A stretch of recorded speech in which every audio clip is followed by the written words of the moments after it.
Halo pemirsa, apa kabar Anda hari ini? Senang sekali saya Eufolia kembali menjumpai Anda dalam berita Kaltim hari ini. Sejumlah berita penting telah kami siapkan untuk Anda dan berikut 3 berita utama Kaltim hari ini.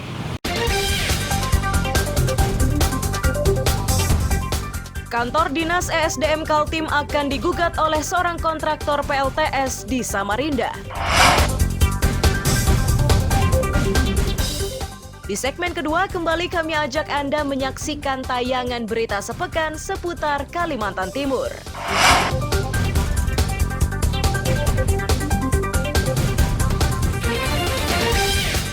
Sejumlah kawasan di Samarinda terendam banjir usai diguyur hujan.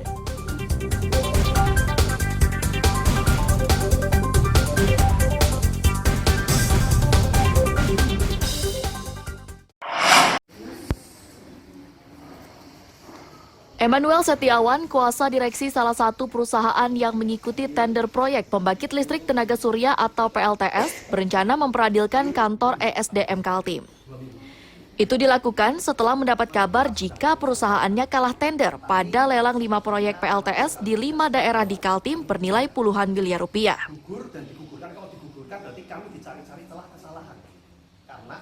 Emmanuel mengatakan, sebelum melakukan gugatan, mereka mendapat kabar perusahaannya memenangi tender tersebut. Gugatan ini dibuat setelah Emmanuel mendapat kabar secara lisan dari Dinas ESDM Kaltim yang menyatakan perusahaannya tidak memenangi tender. Data-data teman-teman semua bisa. Kalau langkah hukumnya Pak sudah apa yang dipersiapkan dalam tender? Jadi kami memang sedang kami masih menunggu hasil. Kita hanya akan memberikan informasi bahwa kami telah melakukan tender PLTS di 5 titik Kaltim dan kami sudah diputuskan pemenang oleh pihak ULP selaku Pokja. Ya. Tetapi kami mendapat kabar yang tidak sedap bahwa kami digugurkan oleh pihak dinas. Nah, untuk ini kami masih menunggu, kami masih berharap dinas untuk lebih bijak menyikapi dan memutuskan pemenangnya. Tapi memang nanti misalkan jika tidak sesuai dengan harapan kami akan siapkan jalur hukum. Untuk pengacara kami sudah siap semua, termasuk kita juga siap bukti-bukti di pengadilan nanti. Menang di pengumuman online. Sementara itu, pihak ESDM Kaltim yang coba dihubungi melalui ponsel tidak merespon. Sedangkan Emmanuel memastikan gugatan tersebut secepatnya akan dilayangkan ke pengadilan negeri. Amir Hamzah, Mas Hardiansyah melaporkan dari Samarinda.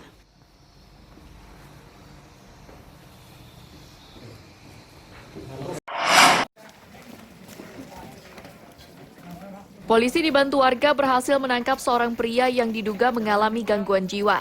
Pria itu ditangkap karena meresahkan warga Jalan Merdeka 5 Sungai Pinang Rabu malam. Oleh polisi, pria itu digelandang ke Rumah Sakit Jiwa Atma Husada Mahakam.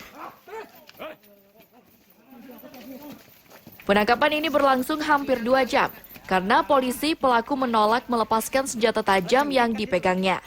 Berulang kali polisi membujuknya hingga akhirnya pria itu berhasil ditangkap setelah polisi menggunakan sasu mata atau stik jerat yang dibuat khusus untuk menangkap ODGJ.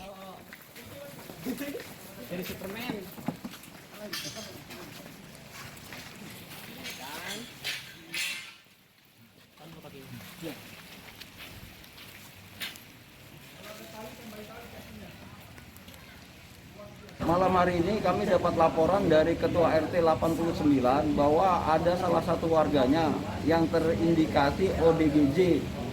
Masalah di sini adalah dia membawa senjata tajam yang membuat orang yang di dalam rumah itu ketakutan. Ketakutan ya.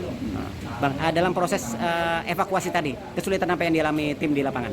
Kesulitan kami di lapangan adalah sebenarnya tidak ada kesulitan, cuma berhubung alatnya ada di Polres, maka kami nunggu alat itu agak lama, itu aja. Itu aja ya. Bang, alat apa yang digunakan pada saat itu? Alat yang digunakan adalah alat standar dari Samapta, yaitu penanganan orang ODGJ memang khusus.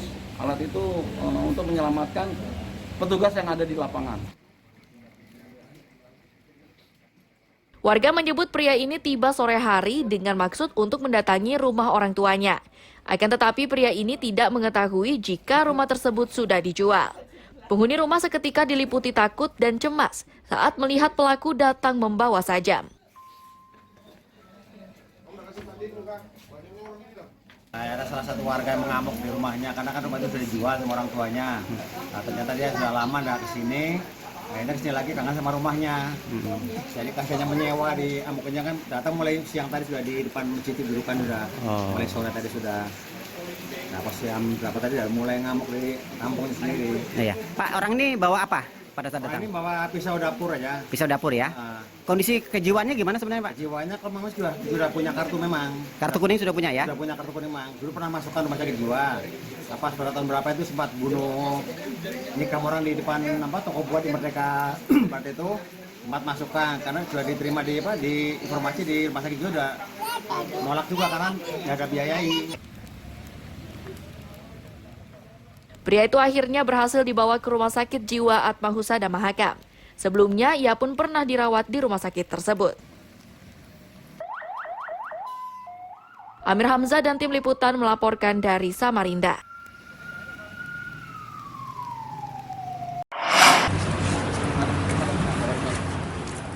Irham Nur, Heriansyah, dan Fauzan, 3 anggota jaringan pengedar dan pengguna narkoba jenis sabu-sabu ini berhasil ditangkap Satres Narkoba Polresta Balikpapan.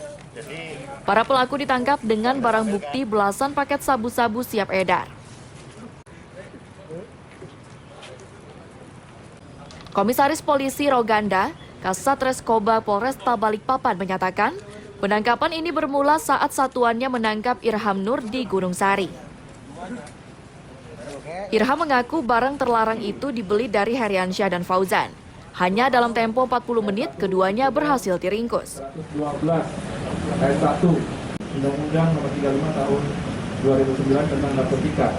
Sedangkan kepada 11 ayat 1 subsidiar 112 ayat 1 ditemukan benar bahwa di lokasi tersebut terdapat seseorang IR umur 40 tahun sedang upaya menggunakan narkotika secara ilegal. Kemudian saat Opsnal Satres Narkoba Polresta Balikpapan melakukan penangkapan. Dari keterangan tersangka IR, kemudian disebut bahwa dia menyebut barang itu didapat dari seseorang HER, umur 34 tahun.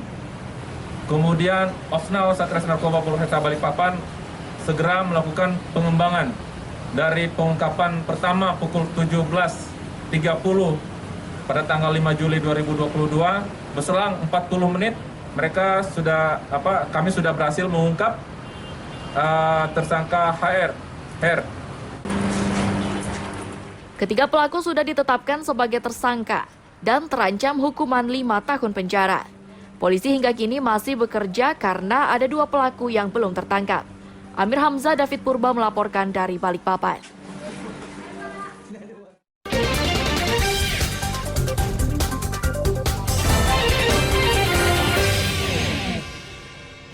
Masih bersama saya Eufolia, pemirsa, kembali kami sampaikan 3 berita utama Kaltim hari ini.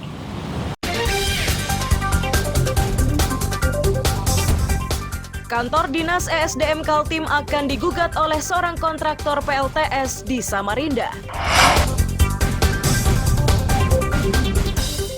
Di segmen kedua, kembali kami ajak Anda menyaksikan tayangan berita sepekan seputar Kalimantan Timur.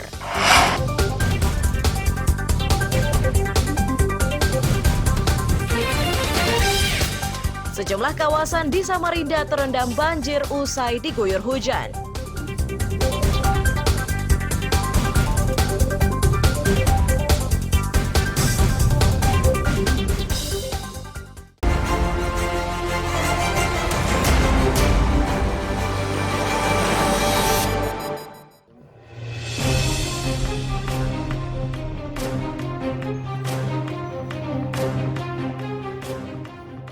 Motif pembunuhan istri dan anak.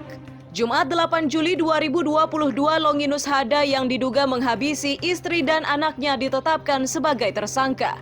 Status itu diberikan setelah penyidik Satreskrim Polres Kutai Kartanegara di Tenggarong mendapat pengakuan dari pelaku. Pembunuhan ini dilatari persoalan ekonomi. Tersangka kalap setelah korban menyerahkan sisa uang yang diberikan.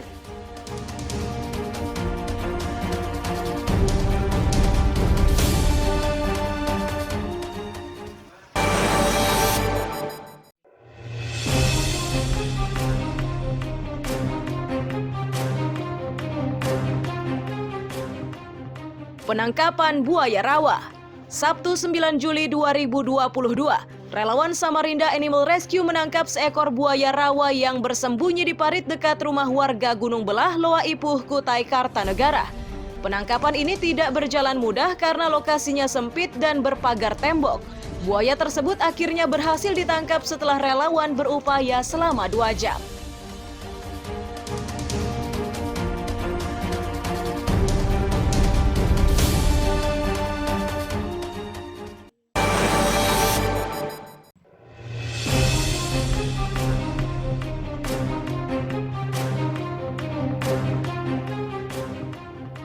Kematian akibat COVID-19 kembali muncul. Senin 11 Juli 2022, kematian akibat wabah COVID-19 kembali muncul. Korban berjenis kelamin perempuan yang dimakamkan di pemakaman umum Raudatul Jannah itu meninggal dengan status probable COVID-19.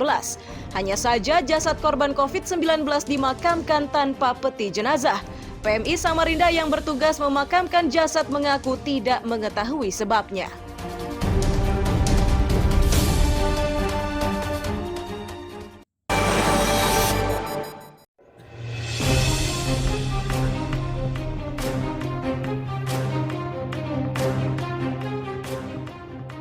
Wali murid protes sistem zonasi. Senin 11 Juli 2022, puluhan orang tua murid mendatangi kantor Kelurahan Sambaliung di Kecamatan Sambaliung, Kabupaten Berau. Mereka meminta bantuan kelurahan setelah anaknya ditolak masuk ke sekolah akibat pemberlakuan sistem zonasi. Orang tua murid mengaku mereka berasal dari luar, namun sudah lama menetap di Sambaliung.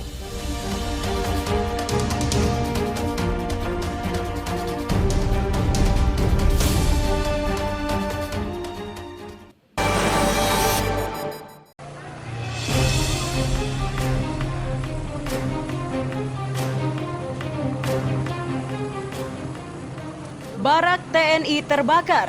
Selasa 12 Juli 2022, Barak prajurit TNI Paldam 6 Mula Warman di Kelurahan Muara Rapak, kilometer 2 Balikpapan terbakar. Bangunan yang terbuat dari bahan kayu menyebabkan api cepat meluas. Musibah ini menyebabkan penghuni barak panik dan masing-masing berupaya menyelamatkan diri bersama harta bendanya. Diduga kebakaran ini dipicu arus pendek listrik.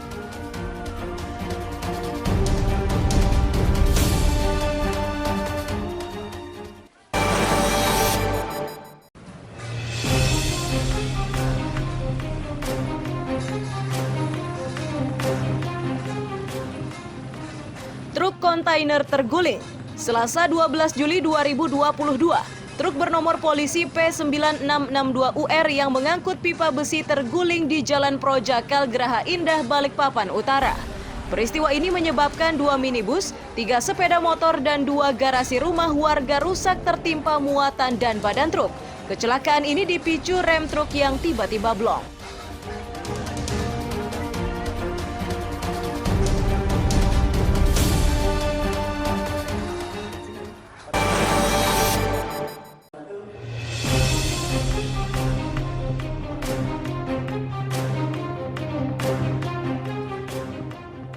Waspada, BA5 COVID-19 masuk Balikpapan. Rabu 13 Juli 2022, Satgas Penanganan Wabah COVID-19 menegaskan varian baru COVID-19 yang dikenal dengan BA5 kini sudah masuk ke Balikpapan. Dari 15 pasien positif COVID-19, 6 diantaranya terjangkit varian baru tersebut. Semua korban memiliki riwayat perjalanan.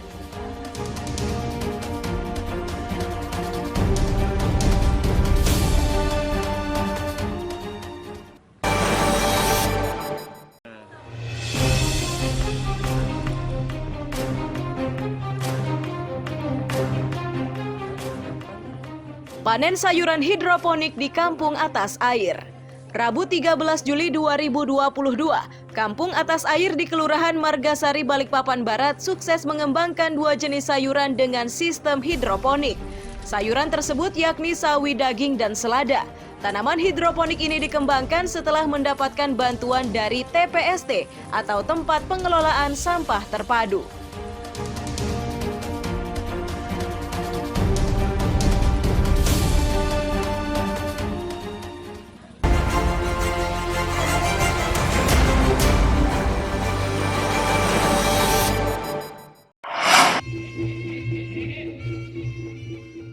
Reok Ponorogo ini merupakan salah satu kesenian yang ditampilkan saat Ikatan Paguyuban Keluarga Tanah Jawi atau IKAPAKARTI merayakan hari jadinya ke-19. Kegiatan yang dipusatkan di halaman parkir Gor Segiri Samarinda Kamis sore itu menarik perhatian warga.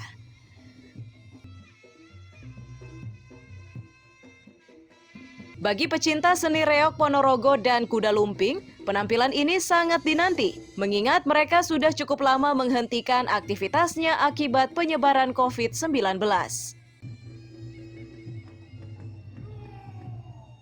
Kegiatan tersebut diikuti 11 kelompok reok dan kuda lumping yang berasal dari Samarinda, Balikpapan, dan Kutai Kartanegara.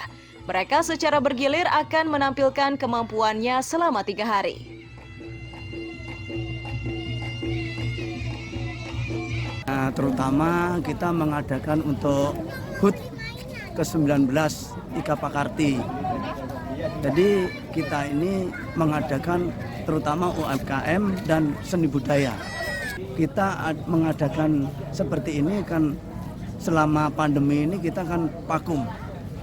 Jadi sangat antusias sekali sekarang ini karena semangat beliau-beliau ini tergugah. Jadi untuk kegiatan ini kita adakan lagi. Untuk grup reok sendiri ada 9.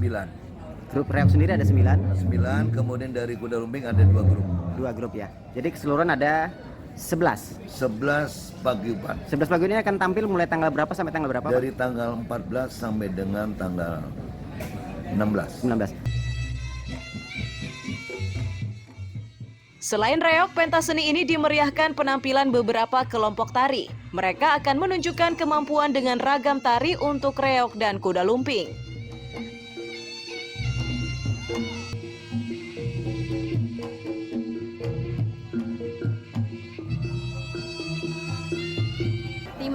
Lima personil. Iya. Nah, kalau hari ini tampil lengkap semua atau bagaimana? Kalau hari ini tampil dari Singojaya Mulia itu sendiri personilnya lengkap, ada 5 orang.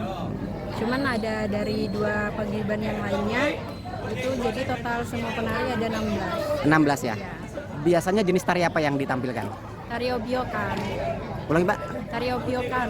Artinya apa itu? Obiokan itu kayak nama tari yang agak kalem sedikit gitu kan, biasanya kita yang narinya yang ada mengeluarkan full powernya lah kayak gitu. Para seniman ini berharap pandemi COVID-19 yang masih menghantui segera berakhir agar mereka bisa kembali beraktivitas seperti semula. Amir Hamzah dan tim liputan melaporkan dari Samarinda.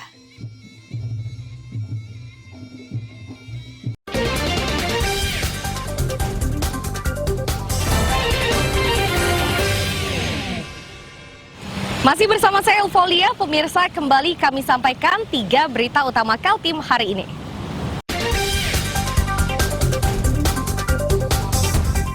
Kantor Dinas ESDM Kaltim akan digugat oleh seorang kontraktor PLTS di Samarinda. Di segmen kedua, kembali kami ajak Anda menyaksikan tayangan berita sepekan seputar Kalimantan Timur.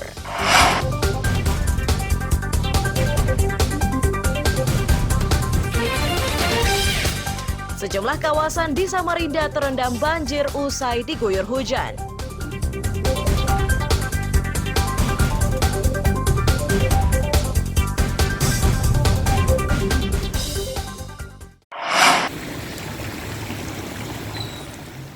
Banjir yang merendam kawasan Jalan Gerilya Sungai Pinang Samarinda Kamis siang mengharuskan pengendara berhati-hati. Itu karena genangan airnya di beberapa titik lebih 40 cm. Warga mengatakan banjir seperti ini senantiasa terjadi saat musim hujan dan sudah berlangsung menahun, namun hingga sekarang pemerintah kota belum mampu menanggulanginya. Warga mengeluh banjir menyebabkan mereka kesulitan beraktivitas.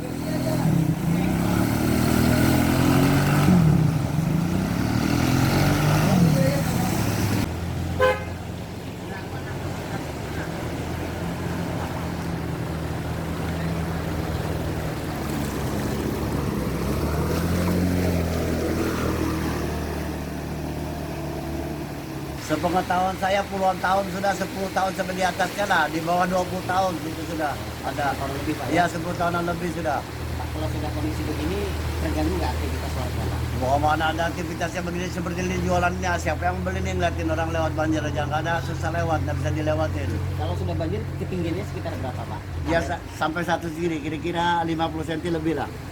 Ya, sampai lutut ini kan, itu coba boleh lihat di sana. Pernah nggak Pak sampai masuk toko Bapak ini? Waktu saya belum renovasi udah masuk banget. Masuk banget ya? Masuk banget. Yang tahu baru tahun yang lalu gini, itu orang bodoh. Seorang pengendara sepeda motor yang mendorong karena kendaraannya mogok menyatakan hal serupa. Ia meminta pemerintah kota secepatnya membaiki aliran air agar banjir tidak lagi terjadi dan aktivitas warga tidak terhambat. Pak, tadi motornya kenapa Pak? Motornya kenapa tadi? Mogok. Dari mana Bapak ini? Dari Damanuri. Dari Damanuri. Pak, ini jalan sini memang kerap banjir atau gimana Pak? Oh, memang sering banjir sih. Sering banjir ya? Oh, jadi kalau begini hujan sedikit atau gimana Pak? Ini kira-kira 1 jaman hujan sudah banjir. 1 jaman sudah banjir dalam. Kalau bisa sih daerah drainasenya ini agak dilebar, diperdalam. Makanya biar cepat air turun. Itu Pak, menurut Bapak di sini kan ini akses utama nih Pak. Ada nggak jalan-jalan yang tembusan atau apa yang Bapak setahu Bapak? Kalau untuk tembusan alternatif lain nggak ada sih Mas. Warga yakin banjir bisa diminimalisirkan jika saluran airnya dilebarkan dan diperdalam. Mereka kini menantikan upaya dan kerja keras pemerintah kota. Amir Hamzah, Mas Hardiansyah melaporkan dari Samarinda.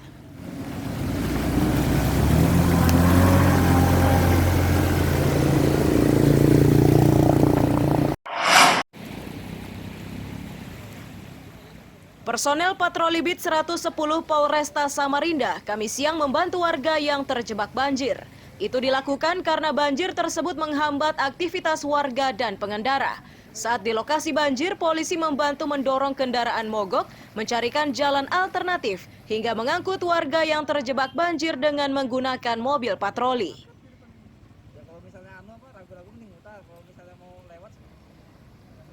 Komandan Regu Patroli BIT 110 menyebut titik banjir sepanjang Kamis siang itu terjadi di beberapa lokasi, seperti Samarinda Ulu dan Sungai Pinang. Banjir terparah terjadi di Jalan Gerilya karena debit airnya lebih 40 cm.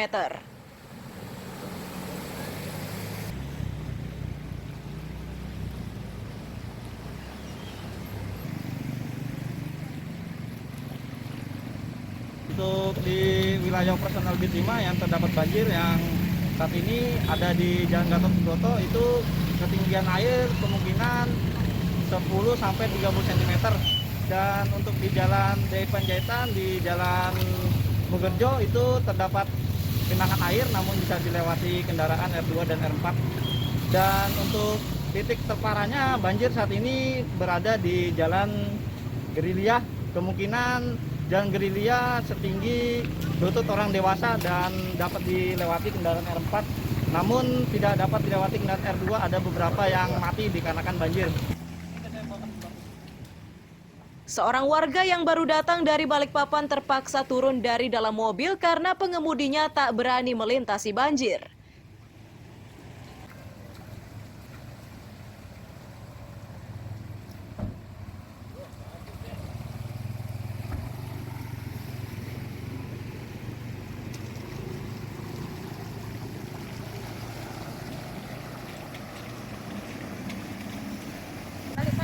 Oh, Balikpapan. Rencana ke sini mau ke tempat siapa, Bu?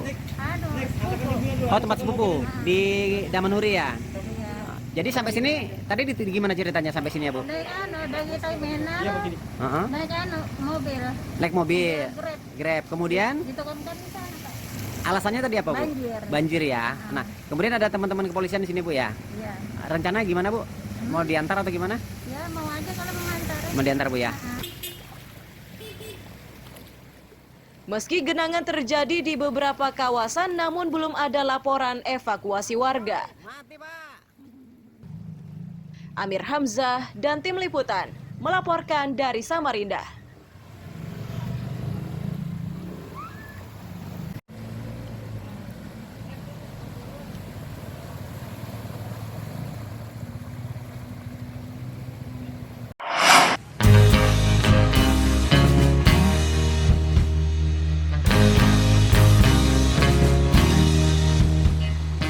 Kue tradisional khas Kalimantan ini bernama Untuk-Untuk. Kue tersebut hingga kini masih diminati. Salah satu tempat penjualan Untuk-Untuk di Jalan Pangeran Antasari, Samarinda, yang membuka usahanya sejak tahun 1980 hingga kini masih dibanjiri pembeli. Pembeli menyukai kue ini karena rasa dan aromanya sudah familiar. Biasanya, jajanan ini dibeli untuk sarapan pagi sebelum beraktivitas. Dua jenis Untuk-Untuk yang berisi kacang kedelai dan inti sama-sama diminati kalangan dewasa dan anak-anak. Selain rasa dan aroma, Untuk-Untuk ini diminati karena harganya cukup murah. Pembeli bisa mendapatkan 4 Untuk-Untuk dengan harga Rp5.000.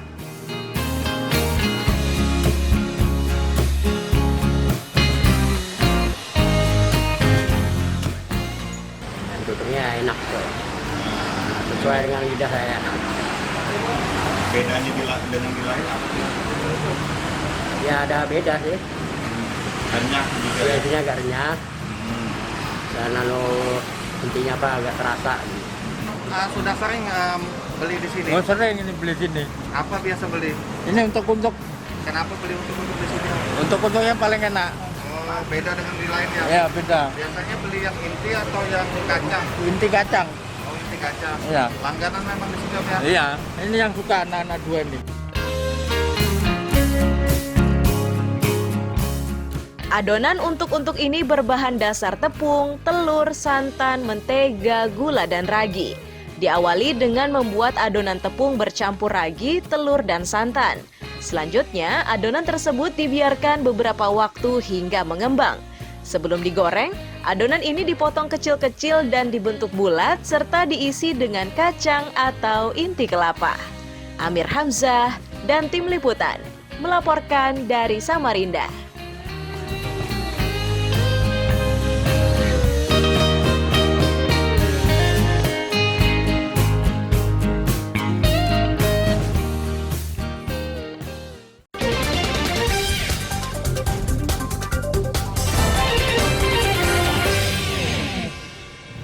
Pemirsa, berita tadi sekaligus menutup perjumpaan kita kali ini.